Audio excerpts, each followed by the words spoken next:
So I used to drink a lot.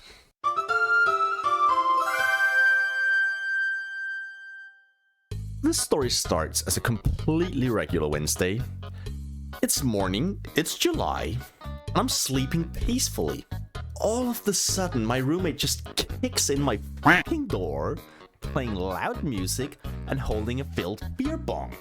And to those who doesn't know what a beer bong is, it's one of these fucking abominations. Bruh. So usually, this wouldn't be a problem at all.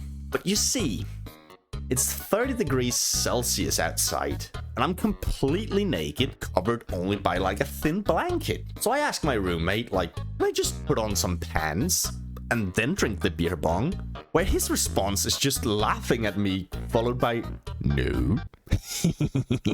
So very awkwardly, I have to turn my entire body while still keeping this blanket on, empty the whole fucking beer bong, and this while not being completely awake. So after this completely delightful start of the day, I take a shower because of course we went out drinking yesterday, and then I decide to join him for some very, very healthy breakfast. This breakfast considering off-brand Fruit Loops and the absolute cheapest red wine you could find. And this is where we run into the first problem of the day, because we have to get to music bingo, but it's not due until like 10 hours, and we don't know what to do. And this is where we introduce day drinking. But this is not our first rodeo, so we gotta spice it up in some way. Introducing Pixelmon, the drinking game. And for Pixelmon, the drinking game, the rules are pretty fucking simple. Your Pokemon faints, you drink. Your Pokemon levels up, your opponent drinks.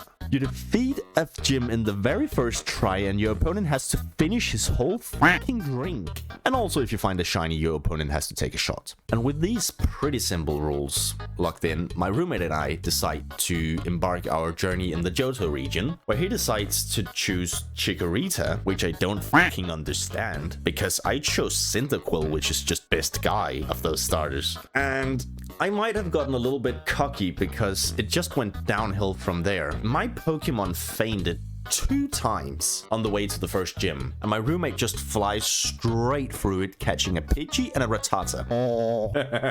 While I apparently decide to stick with a morbidly obese Bellsprout and a Ghastly, because I failed to notice that I could catch him a Reap, and the first gym is Flying type, even though I've played this fucking game as a Nuzlocke. And by the time I finally arrived to the gym, my roommate has already beaten it in the first try. Now my luck just briefly turned, and I managed to catch a shiny Sandscrew in the Union Cave. But at the time I again arrived to the second gym, my roommate's overleveled Pidgeotto has already taken it out in 1 try. But from here on out, it's more or less even until we get to the Lake of Rage, where I managed to catch a shiny Flappy. So finally he has to drink a lot again. And we can now see that there is around 30 minutes until we have to leave. And any rational person would have tried not to do what we did, but instead like preparing yourself, maybe eat a little, brush your teeth, maybe take a shower. I don't know. But we decided to try and speedrun the entire Team Rocket hideout in 30 minutes. This resulted in the game crashing during the boss fight. And this is where you might think, okay,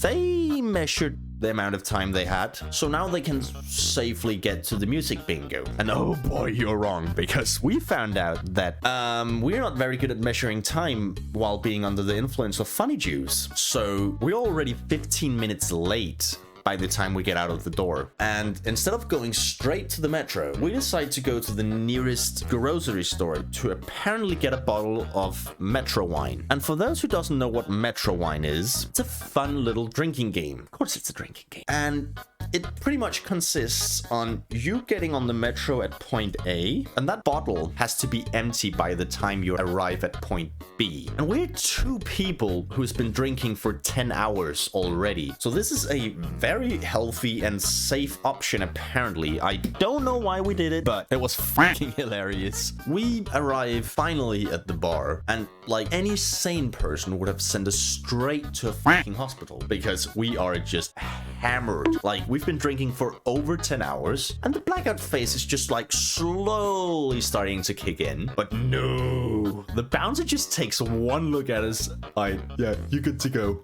Head on in.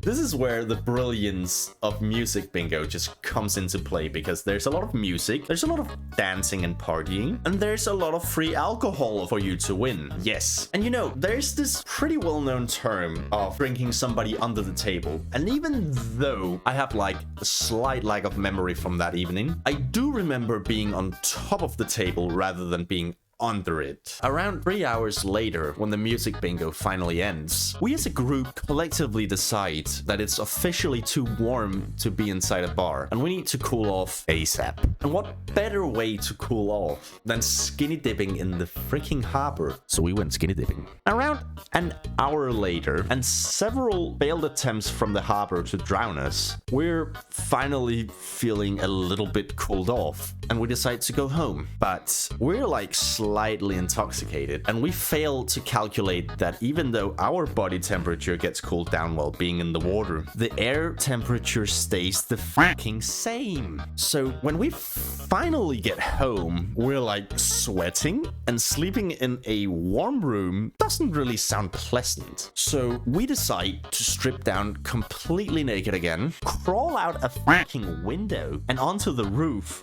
All this while carrying a mattress, a blanket, and a speaker, because God forbid that we take this route more than once in our state of mind. And then the next morning, like around 9 a.m, we wake up because the sun has just decided to punish us. But well, I can say this much. I rate this complete experience 10 out of 10, the sleep 3 out of 10, and I would recommend this to absolutely nobody. Like, don't ever fucking do this. Which is of course why we did this later the same month. Gotta stop drinking.